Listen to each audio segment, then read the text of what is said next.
you see what's happening right in front of your face? Hello there, this is Pastor Pete Pavelic, and thank you for joining me for this edition of the Daily Devo. Don't forget, you can connect with me, find these Daily Devos and lots of other resources over on my website, pastorpete.org. You know, it's easy to put yourself in a position where you can't see something that's happened or is happening right in front of your face. You probably are sitting there saying, what are you talking about? That's not possible. Of course I would see it. Of course I would realize it. Of course I would know that it's happening. But my friends, can I just tell you, I've seen this happen in my life, and I've seen it happen in the lives of a lot of other people, where we become so spiritually blind that we can miss what's happening in front of our face. We see an example of this in John chapter 9. This is what I call the blind set of a skeptical mind.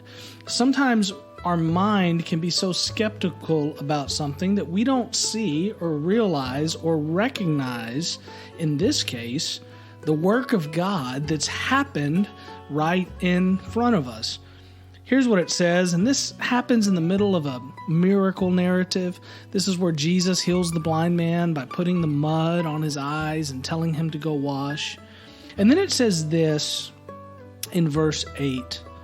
His neighbors and those who had seen him before as a beggar said, "Isn't this the one who used to sit begging?"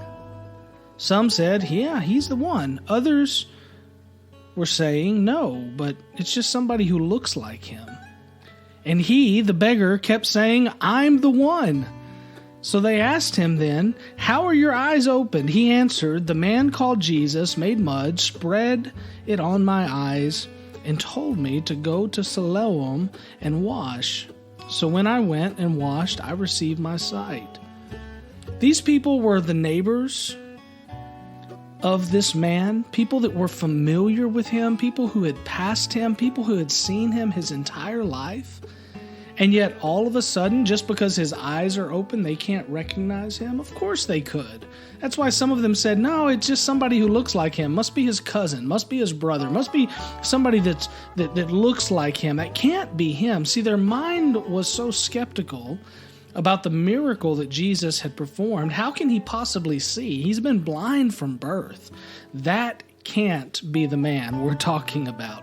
Their skeptical mind created a blind spot in their heart that caused them to miss a miracle that happened right in front of their face. I've said it before. I say it a lot. A blind spot puts you in a bad spot. And it certainly did these people. They could not recognize the work of God in front of their face. My friends, I want to encourage you to resist having a skeptical mind, to resist putting yourself in a posture and a position of skepticism, because it will blind you to the work that God is doing in your life and the life of those around you. How many times have we not been able to see or accept the work that God was doing in somebody else because we said, "No, they can't change that fast"? Don't be that person. Trust the Lord. Believe in what He's doing. Open your eyes and don't be blind to His work. May God bless you. Come over and visit me at pastorpete.org. We'll see you there, and we'll see you tomorrow.